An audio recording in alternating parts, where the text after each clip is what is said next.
Welcome back. Next section is very important. It's on profiling your customer. Unless you know who your actual ideal customer is, how can you write a headline? How can you really craft an offer? You've got to get inside the head and understand the person you want to hand over money to. In other words, buy your product. If you assume you know who your customer is, you could be dead in the water. Is that a fair assumption? Yeah. Okay. I've written here, CSI Miami. Who's ever watched any of the CSI episodes? Miami, Las Vegas, New York. What happens? They find the dead body. What do they do over that whole 1 hour segment to catch the murderer? Any comments? Any ideas? What do they do? Forensic analysis. Forensic, yeah. They're basically profiling the killer. FBI profilers, they profile who the serial killer is, knowing someone's out there killing somebody, but they profile the person, get that picture in their mind, get the data, and eventually find who the killer is. Profiling your customers is no different. You've got to understand who you are selling to. Don't assume. It's like me saying every business owner or every internet marketer is my customer. That's a load of garbage. That is not the case. There are certain types of people that effectively do become my customers and buy my product. And you are the same. You may have several groups. If you've got different products, you'll have different people you've got to build profiles for. So, there's no point just slamming a headline together or slamming an offer together unless you really understand who it is by age, by sex, by demographic, could be by, could be country, could be a suburb, job description, how much income they earn. The more information you can get on profiling your customer, the better fine-tuning you can target market your customer, which means more money in the bank. Before I get into any sort of further detail on that, what are your thoughts on your own profiling? Has anyone actually profiled customers yet? No one's ever really profiled a customer? Okay. Sheila, what do you think your ideal customer is? Or who do you think they are? For my own product? Yeah. Young, married or working couples or individuals with children who have, it's hard to put a sort of a figure on, but who earn a reasonable amount of money, they wouldn't be on benefits, let's say. So they're young, married. With children or expecting a child or children. Yeah. Who work, who need childcare. Yeah. Income is what? What do you think their income is? Will be a reasonable level of income. Well, what's that? In England, I would say, if they're both working, probably sort of minimum 50 to 60,000 a year. Okay. So you've got a basic idea of your profile, right? What you want to be able to do, and once we've got some questions in the handout. Have you all got that handout on profiling? Have you all got that? Is it in the book? We're handing them out sort of one at a time. So if you haven't got it, we'll get it to you. Yeah.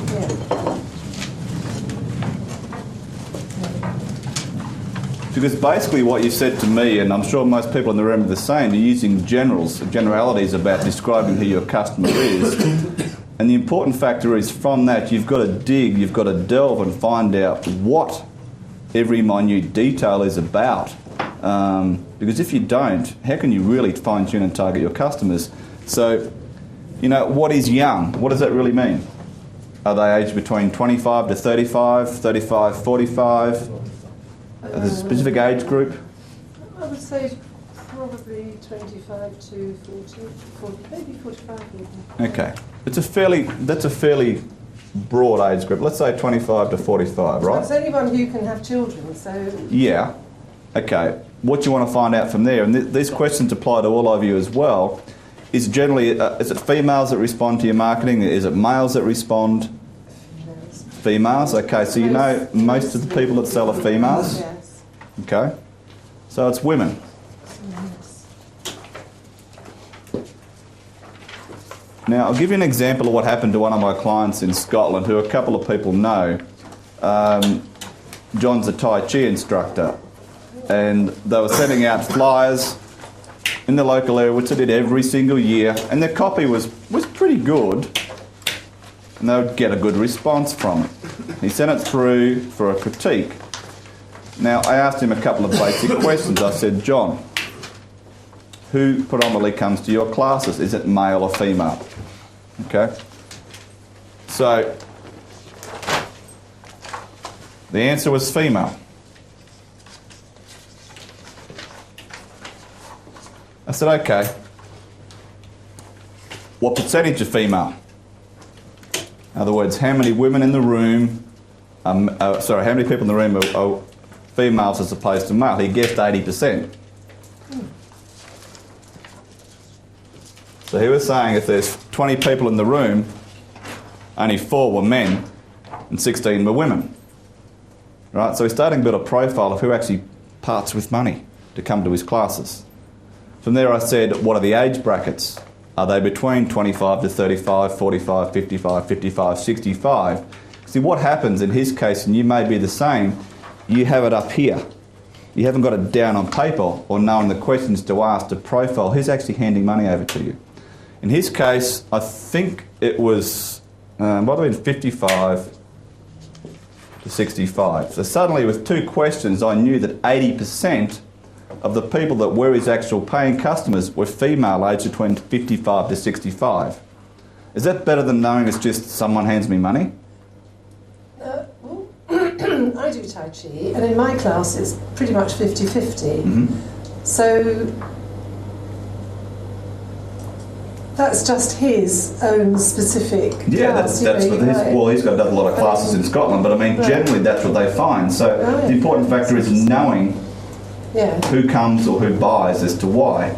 So the next question was, okay, why do they come? What's the number one reason why they come to your Tai Chi class? In his case, in their research, it was stress. Stress relief.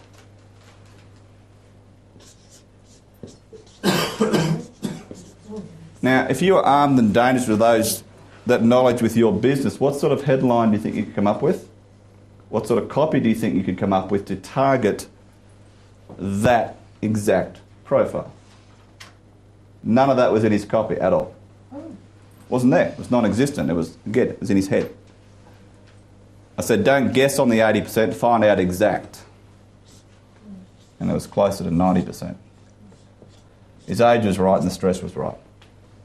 So suddenly when you create copy that triggers those several points, not just your headline, but the whole copy targets that. You've got a good profile as who's actually handing over money to you. You can do the same. This is what I want you to understand with profiling. The more you dig, the more you ask yourself the questions, and it could be by age, by type of job, employment, industry, profession, salary group, what sort of car they drive, all those types of things that you can ask yourself and get the answers to and dig around. Online, there's so many ways that you can look on the internet. You can go to groups like Yahoo Group, you can go to MySpace, you can go to various places to build profiles of your ideal customer. You can run surveys. Peter, you spoke about the Ask Database campaign, didn't you? Yes, and on the resource CD, there is a copy of Sonic Flycatcher. That is effectively software that will do an Ask campaign. And if anybody's got any problems with what is an Ask campaign, come and speak to me and I'll run through it. Yeah. And if that's everybody, we'll quickly do it up front. So, the important factor is to ask the questions, and here's some questions that sort of I've come up with, and they're not all originally mine, stuff that I've read around the place and I've added to them and put my own touch to them. But when you go through these questions and you find out the answers, you're going to build the ideal profile or profiles of the ideal person that's going to part with money, very simply. You're not a charity case, so therefore the bigger job you do on doing your research, the bigger job you do on actually profiling every minute detail, well then you can create better copy, more sizzling copy. It targets the exact person or persons who's happy to hand over their credit card. So why would you not spend the time and do your research before you start doing anything else, before you even start writing your copy? So there's your first, your first few questions. What gives your customer indigestion at lunch causing their esophagus to feel like it's on fire? Now, you may go, I can't answer that one just yet, and that's fine. But the important factor is you've got to ask yourself these types of questions. What causes them insomnia at night? Lay awake, staring at the ceilings. Why can't they sleep? Is it applicable to your business, your profession, your product? It may not be in every single case, but you've got to ask the question and do the job of finding out why. If you're not sure, you do a question or poll type campaign, an Ask Database type campaign, and get the answers. The trick is with the Ask Database or the Sonic type campaign is when you say to a specific group, you ask them questions about, what's their number one problem, they give you the answers. They tell you in their own words what their problems are. And what you'll find is after you've sort of got 50, 60, 70 answers to that question, there's a common denominator as to what their number one problem is that they want you to solve. That's what you base your product around. That basically becomes your number one benefit. So, the information's there from your customers, from your prospects. You've got to ask them though, get the answers to it, and then create the copy and the product around it. Does that make sense? What are they afraid of or fear the most? Let's take the dog training, for example. You've bought a little puppy dog that's as cute as anything. What could be something that the dog owner is afraid of? That it'll run across the street without, get run over by a car or something. Yeah, losing its emotions inside the house. Using it, and I've just been somewhere where that actually happened. A 700-pound dog that thought the house was a toilet. Yeah, especially when you stand at 2 o'clock in the morning, it's not nice. But, that happens. But I mean, he was barefoot, yeah. Trust me, it wasn't very nice. But if you're writing copy for that, you want to be able to acknowledge in the copy that you understand their fear. In other words, if I'm writing a piece of copy for you and I know you've got a fear in something, and I address that in the copy, that helps build the relationship. You can think, this guy knows exactly what I'm about, what my fear is, what my problem is that I want solved. You can identify that I know what you're about. Is that... You looking a bit puzzled? No, I totally agree. Okay, so it's the little things, it's empathy, it's identifying with you, if you're going to buy my product, as to why you should hand over the money. It's like certain industries have certain reputations, good or bad. So if I know that industry's got good or bad things, particularly bad things, I'll address it in the copy. I don't shy away from it, tell the good, tell the bad, because if I'm writing a piece of copy and I know that there's specific bad things within that industry, and I won't name any at this particular point, maybe I should, but if I don't tell the good and tell the bad, just tell the good parts about it, and I know that you know that I know that there's something negative, you're thinking about it, but you're saying, he's not telling me that. What's he hiding? What else is he hiding from me in the copy? So you've got to tell the good and tell the bad, but you also explain why you're different. So there's some very key questions there. What makes them angry and who are they angry at? Be surprised as to, what people can get upset about. Try and work out what things are causing the most frustration each day. Can you think of something within your product or your service that your product would help solve someone's frustration?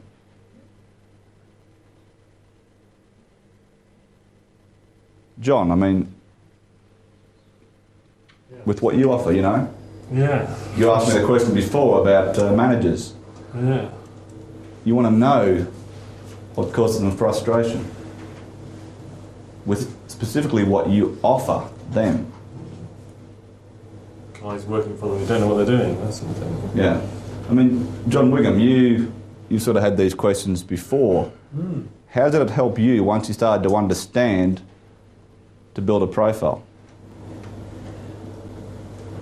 It takes a fair bit of thought just for them to sink in and, I must confess, to even understand them to start with. Yeah, of course it does. But some of the questions you just asked before, I was just trying to think how I would respond to that, and certainly on my website it comes up time after time after time that in the forum these women keep asking questions about, I wish I could find the time to spend more time on my hobby, and that's a frustration that stands out.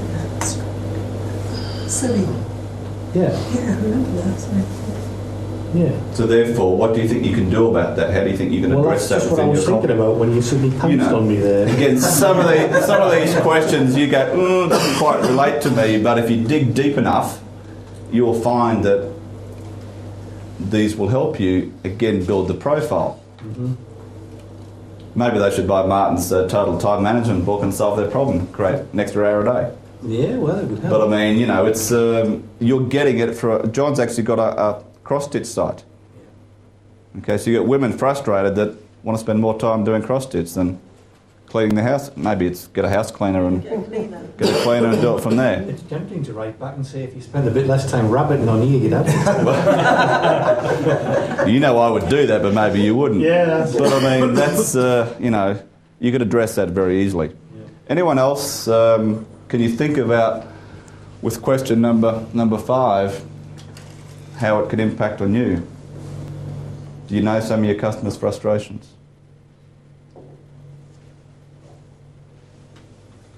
What about the lady trying to sell houses? Straight answers. Straight answers? If you're talking to an estate agent, they go around the bushes and make things more complicated than it needs to be. Do estate agents generally lie about the selling price that they, you know, they pump up, you're going to get X amount, and then try and knock out punch them below? They do a lot of things. Yeah, they do. Well, exactly. So I've dealt with a lot myself. But, you know, there might be 33 things in your industry that keep them awake at night, that frustrate them. You know, they don't get anybody through the house. They, you know, the feedback's not good. The marketing costs, estate agents, especially in this country, that's the excuse for the large commissions. But the fact is the money goes to the actual agency, not the person who's actually selling the house on your behalf. Okay. There's a few misunderstandings who gets what commissions, because unfortunately the actual estate agent is the muppet in between. He's the one that everyone, the front line, that everyone attacks, but it's actually the agency that collects all the huge amounts and does all the passing through the accounts. See, I'd be using something to do with Muppets within the copy as well, just with what you said, you know. But there could be, you know, 10 things that give them frustration, but don't stop at 3. But you want to find out the major things that, you know, cause people a frustration, because really when they're buying a product or service, they want a solution to a problem that they have. It's nothing more, nothing less. Quick sale. Quick sale at what? The maximum price? What they feel is comfortable, depending on what they have in their mind, what's comfortable with whatever their next step is in their life, because everyone's got a different price range. But are you understanding now how this can help you get around why you're different as well? Anybody else? Diane, I'm going to pick on you. You're eating a lolly. No, I mean, with what you actually offer, what are some of the frustrations people have with shopping carts, for example?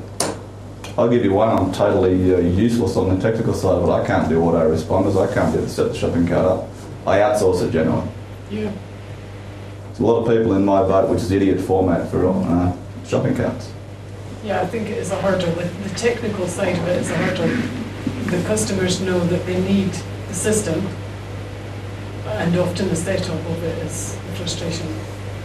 So therefore, when you're building your profile, you can come up with a package that actually solves that problem for them. You can actually do it for them. Already you're setting yourself up as different to everybody else if they get a private label, because you offer support. There's a lot of frustrations with shopping carts. Whether it integrates as well, I mean, I go, well, Do they actually work? I can't do it. Do they work? How do I do this? So there's a lot of these questions that you can identify to create a product that you don't have at the moment effectively. Yeah. Okay, are there any trends, you know, occurring or likely to occur in their business or their lives? Do you research? Find out. You know, how hard is it to go to Google and type in a word, hit the button and see what comes up? About anything. If you want to know if there's groups on, you know, grasshopper collecting, you could type it in, a result will come back. You know, there's so much data out there, there's no excuse for you not actually identifying who you think your customer is or what problem they want solved, and going and doing a bit of research on the net. John, when we first spoke We won't talk about the non-sales letter, but I went into MySpace, went into the groups on MySpace and just typed in cross-stitch and found all these groups that were there. Yahoo. These are people that, this is where his market is. They want to know about cross-stitch. Well, go and find them. Become an expert in their groups. Don't try and pitch to them. Just become an expert on your product or your service, so that if they're ready, they want to know more, they'll go to your website that's at the bottom of your article. Don't try and sell to them. But all that effectively customers and prospects for John's business was sitting there he didn't know about or didn't know how to tap into it. So you'd be surprised what you can find out. If you typed in cross-stitch newsletters, you'd find out roughly how many newsletters out there are all about cross-stitch or dog training or whatever it is. So it's not that difficult to profile if you know where to look. You start picking up the stones, so to speak, and looking under them, seeing what's there, seeing what jumps out, seeing what bites you, or what, more importantly, what you can do to help that particular person.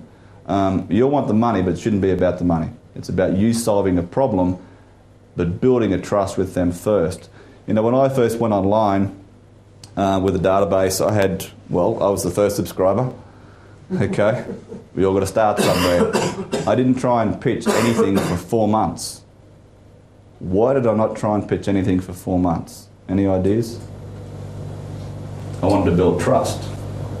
Okay, I was trying to help people solve a problem, and so basically I did a lot of articles with good content, usable content that they could actually take away, apply to their business and make money with. And as I started to get feedback and get testimonials and get started to do teleseminars, etc., then I started to make offers.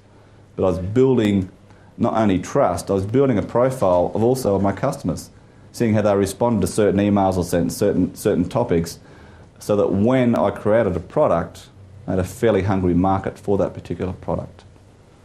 Don't try and sell to a starving crowd. You've got to find out what they're hungry for and feed them. Make sense? Okay. Number 7, do they secretly desire certain things more than others? If so, what are they?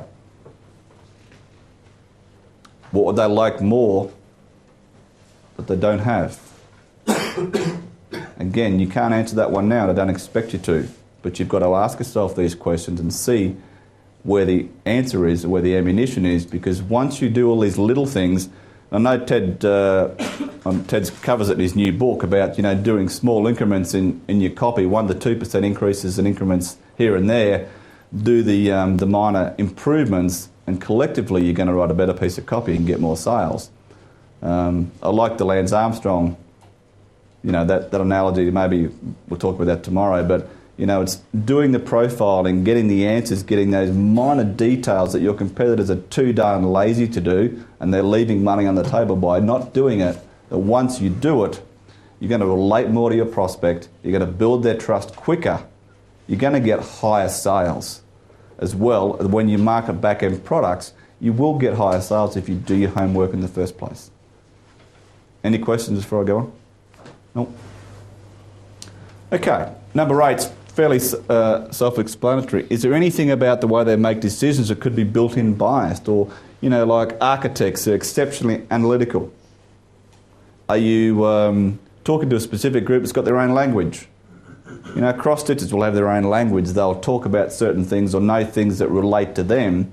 So if you understand, again, if there's a language or a certain thinking process, you put it into your copy, the person, as in the prospect or customer reading that copy, thinks, wow, this person understands me. What does that do? Builds trust, doesn't it? You're not just trying to sell, you're not just trying to pitch fest, you actually, from their eyes, you take care about them and solving their problem. When you do this with your profiling, suddenly when you've worked your offer out because you really know who the customer is, you know what to give them, you create an irresistible offer, then your headlines start to flow. But most people, unfortunately, just try and slam a headline together. They don't really think about their offer, and they certainly don't profile their customers. They just guess. And they make an assumption, and we all know what assume means, don't we? Okay? Now we sort of touched, do they speak your own language? Skateboarders, surfers, do they have a language all on their own? Solicitors, when solicitors write to each other, they use some fairly fancy language. So again, understanding who you are targeting in all these formats, you're going to build the ideal person who parts with money and becomes what you hope to be as a lifetime customer. You know, you don't want to do the work, get a sale once and never get a repeat sale from that customer. You want to build up a customer, build the trust, get the money off them the first time, blow them away with your product or service and get them to come back for more, and then also recommend people to you. That's why profiling, from my perspective, is so important. Peter, your thoughts on profiling? Essential, and I'm guilty. Never used to do it. Yeah. I do now. That's what I learned from you. Glad I taught you one thing. Oh, no, two things. Oh, okay. We won't go on the second one. Ted, I mean, you've been doing this for a long time. I mean, please, your comments on profiling. Well, I basically like your list of points that you've put together there, Trevor. What I also would add to that is I think it's very important to personally talk with people that have bought something from you, to talk with your customers, because your assumptions about your customers are usually wrong. Yeah. Whatever you think about your customers think about you is usually off base. So I found that with good interviews of people that have bought from you as to why they bought from you, what they like about your product, what they like about you, that gives you tremendous material. And in asking people questions like that, what keeps you awake at night? I mean, I like that, the idea of the interview technique added to that, or amplifying the points that you have there. And I think that gives you a tremendous insight that you can't get any other way. Yeah, no, exceptionally valid point. Now, Ted, if you got some negative feedback, how valuable is that? Beg your pardon? If you got some criticism, if someone bought your product and they got some sort of criticism at the same time. Well, I love to hear criticism, because here's the reality. Everybody in here that has a product or is going to have a product, the easiest thing in the world to do is change your product. The hardest thing to do that you'll ever find to do is to get a customer. So if somebody has any feedback about the product that they've got, or about the service that they've got that's in any way negative, if it's one person, like a voice in the wilderness, doesn't mean much. But if you hear a negative feedback several times, you have to think about modifying the product, maybe changing the name of the product, maybe presenting it in a different way, maybe adding something to the product. So to me, I like to hear product issues, because that's easy. You can solve those. You can solve that so easily. A lot of people are, to me, are afraid of getting feedback on their product because, oh my God, somebody's liable to say something. Well, I want somebody to say something, because I'm trying to create products unlike anyone else in the world, really tops in their field, top quality. And so if somebody has a valid point, or maybe how about having a section that you didn't include in the book or report or tape? So I like getting that kind of feedback. I welcome it, rather than be afraid of it. But at the same time, I remember when I first started in direct marketing, I let the tail wag the dog. I would be sitting there, my products, I'm running ads all over the place, running direct mail all over the place, and my telemarketing staff would tell me, we've gotten a lot of complaints that the product doesn't match the ad. And I would, at first I said, oh my God, what happened? You know, what did we do wrong? And then I realized I've got to get my people to quantify what are the complaints, how many are the complaints, because here's human nature. You remember the complaints, even if it's 6. If you've got 6,000 orders and 6 complaints, you're doing really well. But when you're listening to the telemarketing staff, they remember the 6 complaints. And the 6 complaints could be poorly founded. So I'm interested in but I want to quantify if anybody's got, if only 2 people you talk with give you a complaint, but everyone else is thrilled with your product, well, because you have to take that. They're the minority. Yeah, they're in a minority. So these are just some reactions to what you're... But I mean, it's valid, because a lot of people can't accept criticism of themselves or their product or service, and you have to be able to cop it on the chin, take it, do the process that's been discussed, and work out where you can or can't make improvements, or whether you ignore it because it's only 2 people. So be prepared for that. Again, you can do that from surveys, asking questions. There's various ways you can do it. So, you know, if you've got existing customers already, maybe some timely criticism or feedback, good or bad, is going to help you at the same time. Don't be afraid to do it. Okay. 10 and 11. I'm sure a lot of you don't do this. You don't find out who's actually tried, you know, selling a similar product. In your case, you know, your competition over here is fairly slim pickings. It's very slim. I mean, I purchased something the other day as well just to check it out, and again, it's American. Very similar, because the house and British market, the house and market in here is actually starting very slowly to move more American now, more so than before. And most people aren't aware that there's other ways of getting properties or selling your properties on and getting money in return. He just goes down the different issues. He's actually introduced a lot of things that I was actually going to. So from that respect, it's opened my eyes that there are people still looking for that. I mean, especially last month, everybody keeps asking me about hips and can I produce something for the hips. So that module has actually come and taken a life of its own and moved forward, instead of going a couple of months where I had actually planned it to come out. So that would probably be one of the first modules instead of probably 2 or 3.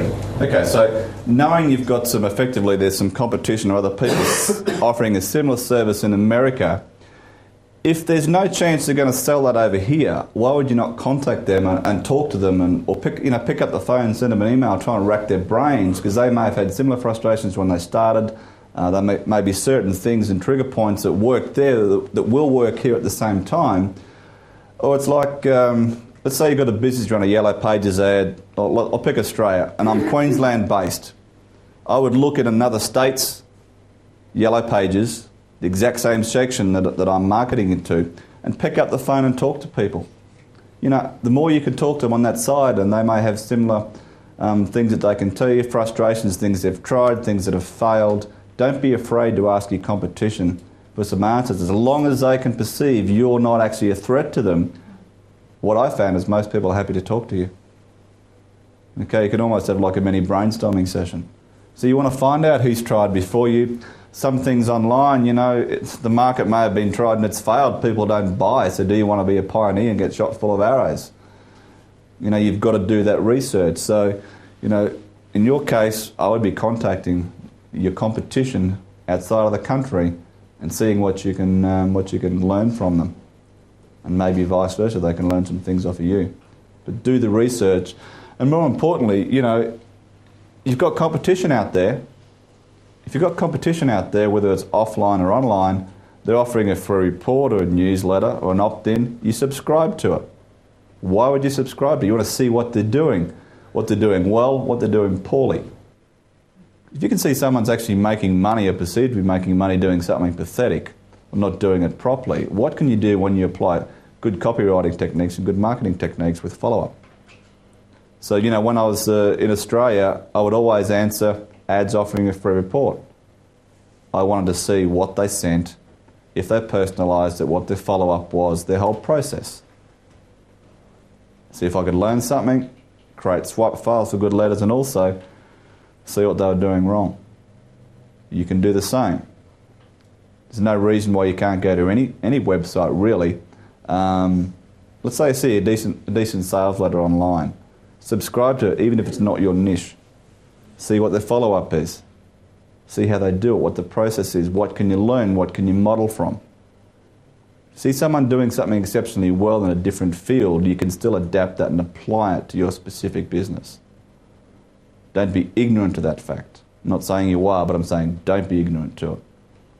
You know, because you can model anything once you've got the copywriting skills. Very, very easy to do once you've got the skills. Any questions? Any questions? No? Okay.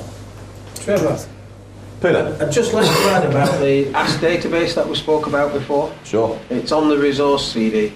Now, I've not done the profiling that you've just described there, but I have always used the Ask database.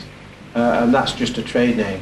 What you're really doing is questioning by using Google AdWords, you're questioning your prospective customers exactly what you want. And what do you get from that? You get the language that they use, you get the questions, you can create a product, but it's especially useful for your sales copy. Yeah. Because some niches, as you well know, they have their own lingo. And when you do these ask campaigns, you get to know what that lingo is.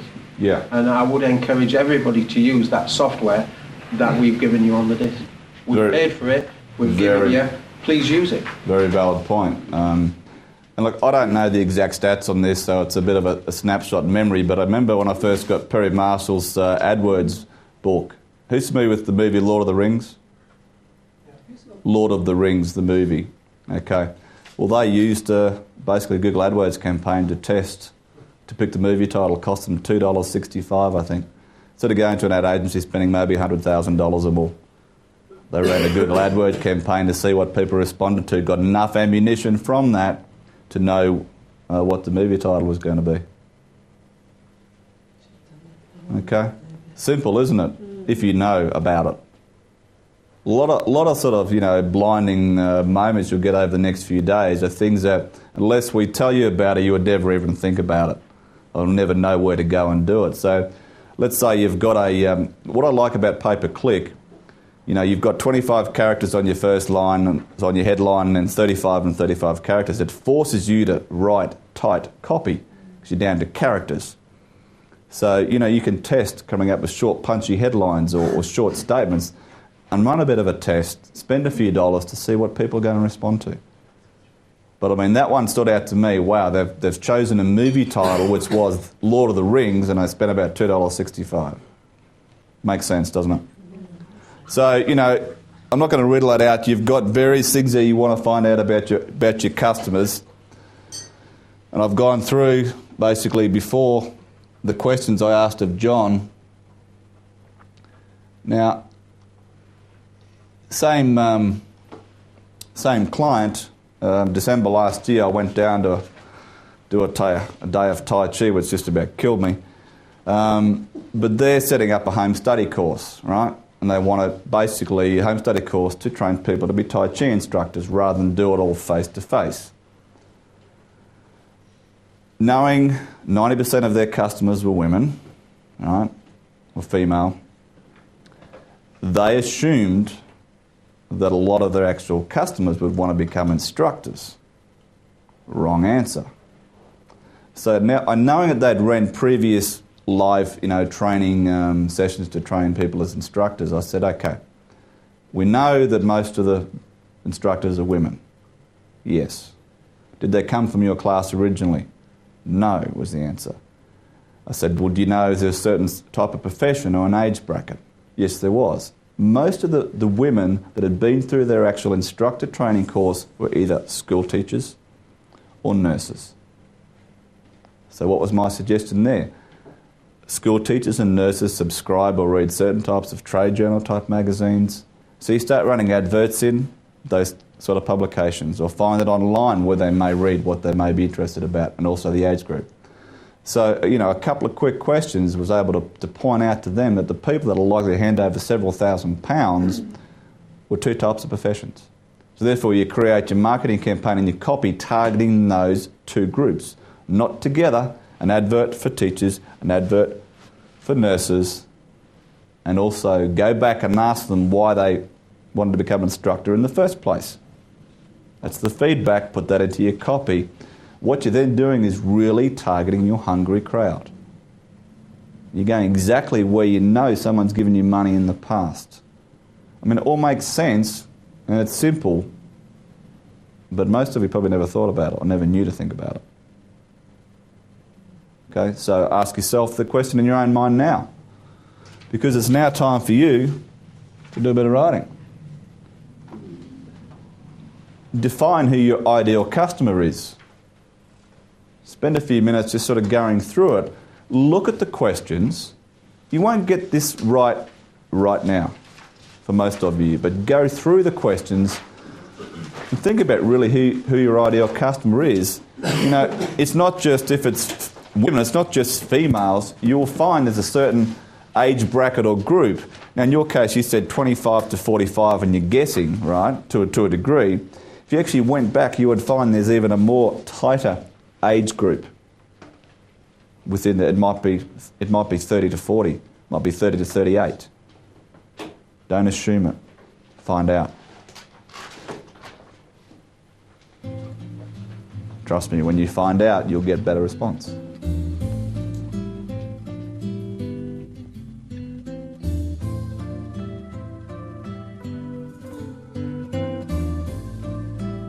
And what do you mean personality? What do you mean? Any specific age or sex? What do you mean by personality? Well, they're just male, female, ranging from 20 to 70, but they've got a personality that you know because you've spoke to them, but you've got the personality in your mind, but you don't. In other words, I'm having problems defining. Okay. I think the answers will be there, Yeah. but you need to dig a bit more. Yeah. Okay, 25 to 70 is a fairly broad range, a broad thing to cover. You know, you wouldn't run an ad saying, you know, attention, women aged between 25 to 70 who want to do But I XXX. suppose I should ask myself if I could wave a magic wand and get the best customer I could, then I'd write that down, wouldn't I? Yeah, you want to just take at the moment you've got a fairly still generic profile in your head. You want to dig deeper to find out. You say it's male and female. If you actually went back and tracked your results, you would find in most cases one is going to stick out more than the other. Yeah, that's it. Right. Okay? If you find it's 50-50 or 45-55, you then want to create copy that targets just that group, and targets just that group. And again, test it, see who responds more. Yeah. Right. But just have a think of your ideal customer or customers.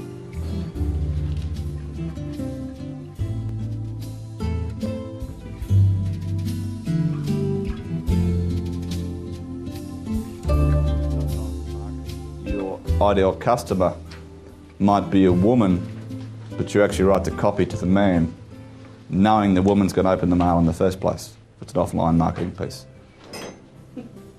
You may laugh. Ted, you'd be familiar with Dan Kennedy's Giorgio romance letter? You remember that one? No. It was he wrote Dan Kennedy. If I can dig it up, I'll get it to you as a bonus. He wrote a letter for a pizza shop owner, and it was basically in the swipe file you've got a pretty good knockoff of it because I got it under copyright free. He's basically saying a confidential letter to the husband of the household from Giorgio Romance, director of Giorgio's Italian Grotto.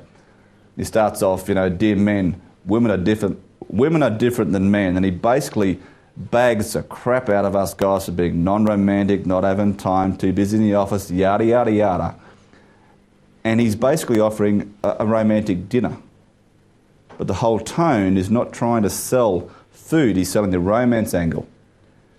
That envelope went out with, on the front of it, it was cold piece. Confidential letter to the husband of the household, bang. In a pink envelope. Who stays at home throughout the day generally? This was written some time ago. Women. Now, you're a woman. You go to your mailbox. Here's a letter addressed to your husband that's pink. What are you going to do to it? Exactly. No doubt. No doubt. Now, by the time you read the letter, and you said you have got a good knockoff in the swap file I give you, because I tested it and I worked gangbusters for this guy in Australia. Basically what happens is I come home from work and I'm your husband and you basically shove that letter in my guts and say you're taking me to dinner because it's really, you're not romantic to me, you don't buy me flowers, you're too busy at work. If you're dumb enough to not take you to dinner, he does a follow-up letter and he ups the ante. This time he's offering stretch limousine and you can keep the flower in the vase on the table. And it's a whole three-step process. But that guy, if you got 100 people into a room and played word association about restaurants, 8 out of 10 people knew Giorgio's. Didn't have a business name as such, didn't have a logo. It was what he could do. So it's a very brilliant three-step. And it was basically, the first letter was just over 1 page long. The third letter was about 3 lines long. Fourth letter he probably divorced, but that's where I got it wrong. But it's understanding who you're really targeting. I did that with a client with flowers as well, you know. Because one of the lines was the number one reason, I think 2/3 of all marriages end in divorce, the number one reason given he just didn't pay enough attention to me anymore. So it's understanding that we have a known problem as men, that we aren't as romantic as we should be. Except for Ted. We saw Ted's romantic side last night. Hey? Very much a gentleman. So you're getting your profile. You're starting to understand who you actually want to sell to.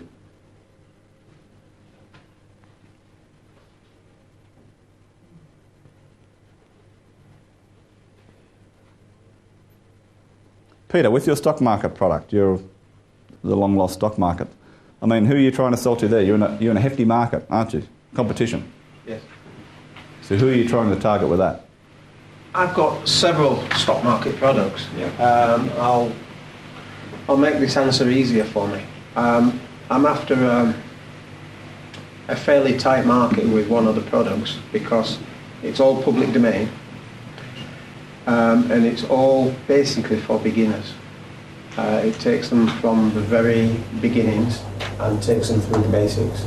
So I'm looking at newbies. Age range, I'm afraid, is quite wide. I haven't been able to profile that down, but typically over 50s actually. That if you want to really narrow it down, I guess my market is over 50s. Gender, predominantly male, but I would say 70%, 30%. Yeah. But I'm guessing, I'll be honest with you. I haven't done any research to prove it's that. Yeah. But I will. But there's still some profiles there that you know that you can actually target or get more specific marketing. Yeah. And fine-tune, really who's been handing you money in the past. Yeah, they just don't do it fast enough. No, it's always a problem. Yeah.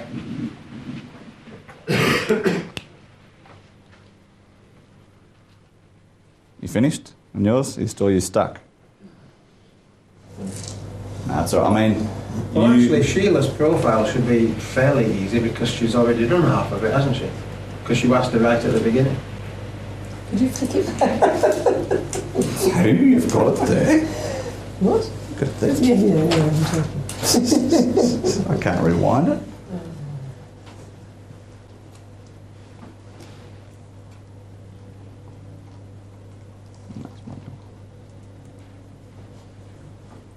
It's on the flip chart, Tom. What's that?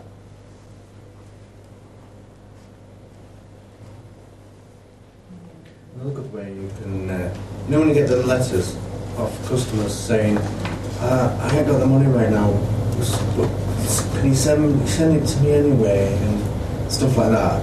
You can get to know what how they talk and all sorts of things from them letters. Usually just throw them away though, but you get a lot of information from them. Do you get a lot of those? No, not a lot, just enough to pick up how they talk and things.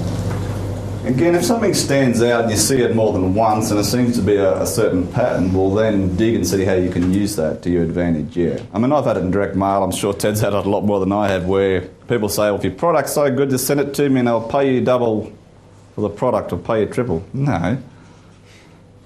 Part with the money first, that's what the guarantee's for. But, they're generally tire kickers, but whatever profile, idiosyncrasy you can come up with, use it to your advantage, not your disadvantage. Because seriously,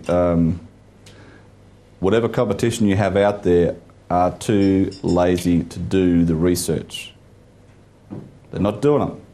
It's like running a Google AdWords campaign, and I've seen customers where they go, I've got a lot of keywords, and they've got 10, or 20, maybe 50 if they're lucky.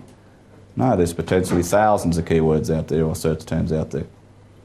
Do your research, do your digging, and when you dig, that's when you reap the rewards. It's not a matter of being lazy. It's okay to slap something up there to get it live, but do a bit of research before you do. Don't try and make it too perfect, but you want to know who you're selling to. And the internet is the easiest way and can be fairly cost-effective way of doing it. And a lot of times you can do it for free, like the Yahoo groups and the MySpace. Who here's got a MySpace profile? Still fairly new in the UK. Just you?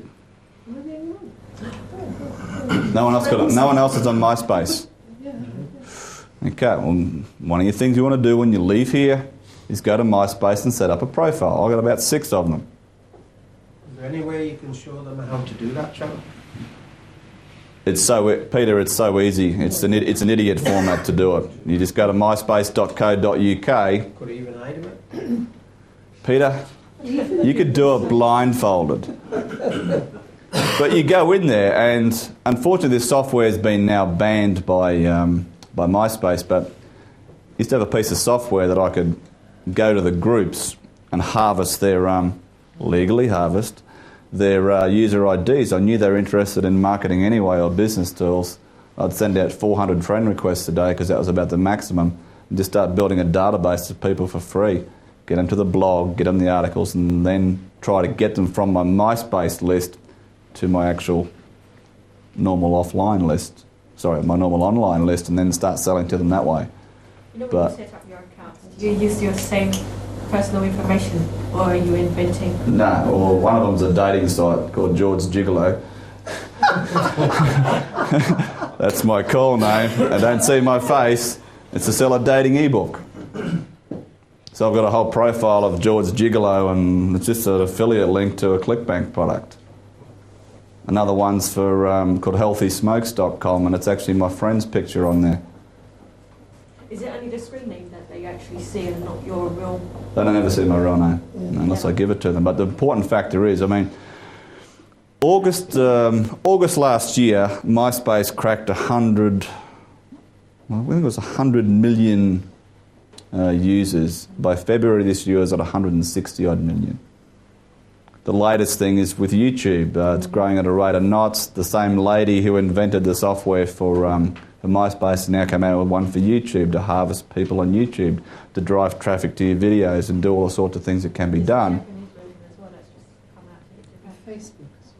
Yeah, Facebook's now open to anybody. So these are free tools to you. Make sure you use them. And you can even use them just for profiling and questions, and put up surveys to find out what people want. So you go to the groups. Let's say you go to Yahoo groups for whatever it is you're offering, and see if you can find a group out there. Do some surveys. It's going to cost you nothing but a little bit of time. But the feedback, the results is priceless, or can be priceless.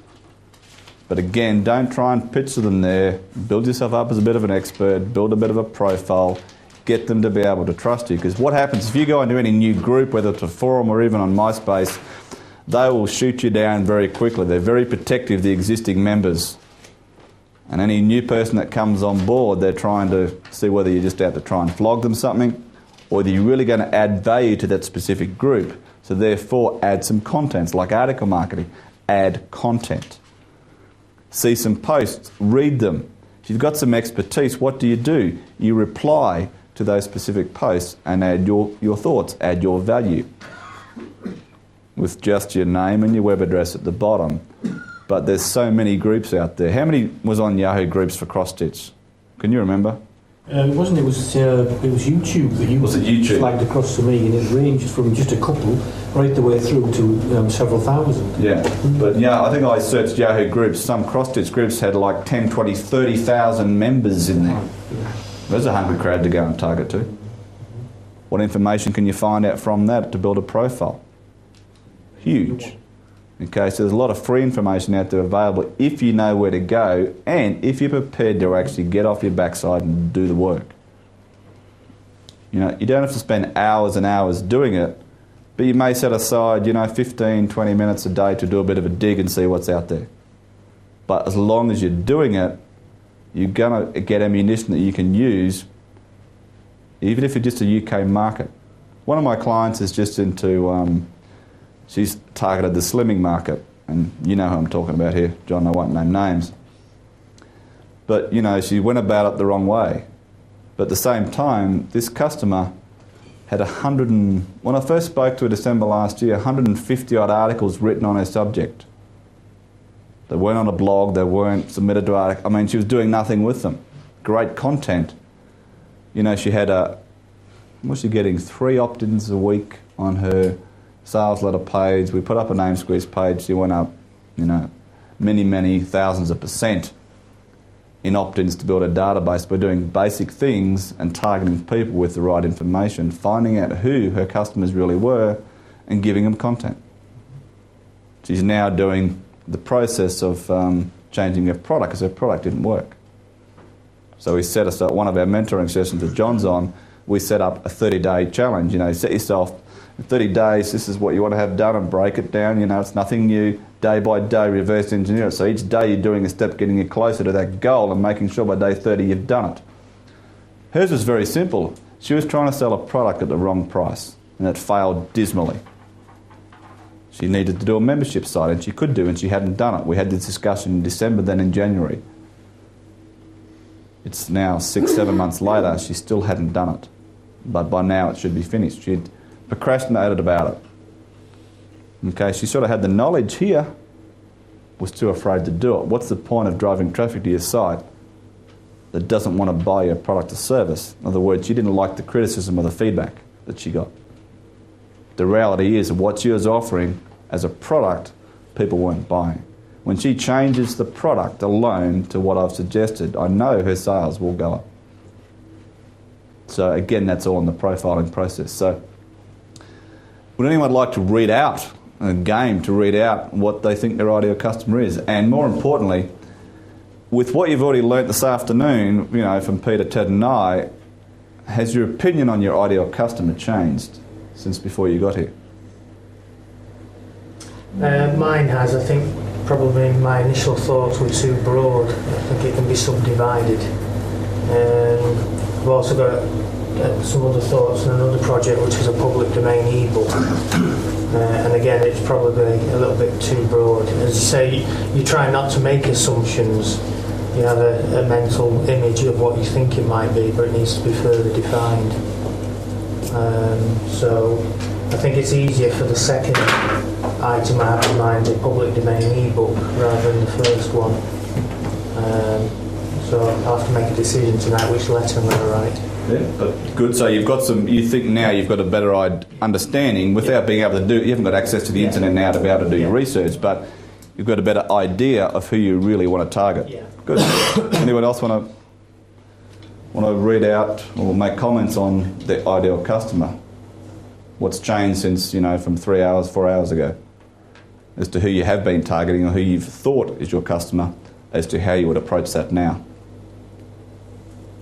Anything changed for you, John? I know you've seen a lot of this already. Not in the overall concept, because I'm going on putting numbers on the website. I've got 98 point a little bit. They're all female, just about entirely female. I did. There'll be cross dresses, not cross stitches, will there? Yeah, I did originally think it was 50 and above, but it's definitely the age is younger than that. Okay. And above, of course, obviously. One of the things I wonder is, why do they get into it? Are they driven into it by stress? They just want something of their own? In the majority of cases, it seems, and once again I'm picking up on the forum, purely it's something they were taught as a child, and they liked it. They've gone away, they've reared families, they've come back, they want something of their own that's just theirs. I think that's the single number one thing. They want more me time. Yeah. Yeah. But I would guess we all want that anyway. We do, but again, that's valuable ammunition and feedback for you to be able to address in your copy, but also in your emails that go out via your autoresponder. Send the emails out, and again, that's going to help you long term get more customers. Yeah, well, I've got two girls that do articles for me in the States, and I generally give them the same titles because it's amazing. They come back with completely different things, different articles, and. The last series of articles have gone all about trying to create time, using the time more, to make more time for themselves. I haven't got the articles back yet, but that's once again that's evolved from the feedback from the forum. Yeah. Can I ask you a question, John? Yes. What are you doing with the articles? Well, I put them all through. I've got a lifetime membership with Article Marketer, which is I think ranked about number 4 in the distribution services. And I've got about 30 odd articles out there. And I have to say, hand on heart, I'm not convinced they've done any good at all. Whether it's too soon yet, I don't know. Haven't you checked backlinks? that you should be getting? Well, we've got a page ranking with Google, quite high page ranking very quickly, but Yeah, but that's page ranking. Yeah. What about backlinks? Have you checked the backlinks? I think there might be a gap in my education, yeah? Okay, well, when we are coming on to that section, I'll show you how to do that. Okay, that's good. What about you, James? I mean, Yeah, I mean, I'm finding it, to be honest, it's a bit of a tricky one because the products I'm doing is it's a membership website on affiliate marketing, how to successfully sell other people's products. Basically, the way I'm trying to put this together is to give it to people who are, well, for me, there's quite a lot of people in the UK, sorry, I should have said that, I'm mainly aiming at UK markets because there's various sites for these in the US, but very few, if any at all, at the level I'm going in at for the UK. So basically I'm looking at people who are in a job they don't really like, maybe have debts building up, don't earn as much money as they'd like to earn, don't have enough time to spend with the kids, that sort of person, if you like. I think there's quite a few of those in the UK. My only concern with it is that it's too broad. I mean, I'm thinking in terms of age range, I'm thinking between 30 and 40. It's the age range I'm aiming at. As people are starting, getting towards 40s, maybe thinking about what they're going to start doing with the rest of their lives. And they don't want to be working in a job for someone else. Maybe they want to, work for themselves just to earn a little bit of extra money. But I'm still concerned that I'm just hitting too broad an audience and not, getting it down tight enough to the ideal profile. So it's something I'll obviously have to work on. and the only way you can do that is basically do some extensive testing, really, and see what sort of feedback you get. And sometimes you can do your testing and get feedback, and you may have to change your product for a certain, change the angle based on what you get back as feedback. Yeah. But again, doing that process is going to help you long term. Diane, have you built up a different profile as to really who you should be targeting, as opposed to who you have been targeting?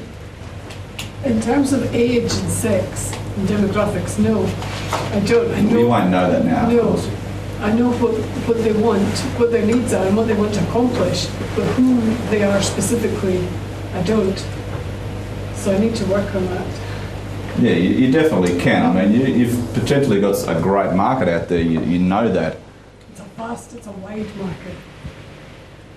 But you can probably, over time, you can pinpoint a couple of markets that you want to own within that. It's a massive market, but narrow the niche down and own a few markets. Like we discussed before, if you want to target, say, florists and start writing autoresponders and emails and create a specific marketing package for certain types of business and industries, you can charge more money as well. So that scope is there, but the only way you'll do that is profiling and then following the whole process. Brendan, you've got a lot of products yourself, haven't you? So, well, that's one of the problems that I face. I have lots of products, so I chose one particular one for the sake of this exercise. It's one product, basically. I won't get too technical about it, but it would allow people to make paint stick to any shiny surface like that without having to sand it or prime it or stuff. So I would see my profile as a homeowner, DIY enthusiast, male or female, into remodeling, on my glasses here, into maintaining their own home or property, average income, not the type of people who want to call in contractors that wouldn't be bothered with it, but just average, like to do their own painting, etc. So that's what I had in mind for a specific product. okay, good. Wayne? I think my proportion to male-female is slightly different. I think I'm male 80%, female 20%, but what I've got now is a framework in this exercise to gather information and then do some testing, then fine-tune it and so forth. So what I didn't have before, because I'm new to this, I've replied to every advert there is. I've probably replied to some of James's advertising, the local and the nationals, just to measure the type of response, the type of business person that's sending out that information. And it is male orientated by 80-20. So I would guess that they've tested the market for the last 3 or 4 years, and that's what they benchmarked it at. But the inside information I don't know until I go through that. But certainly those in that list of that shopping list, if you wish, or wish list, is going to help me. Yeah, sure. Yeah, good. Look, just use those as a guide, but predominantly some.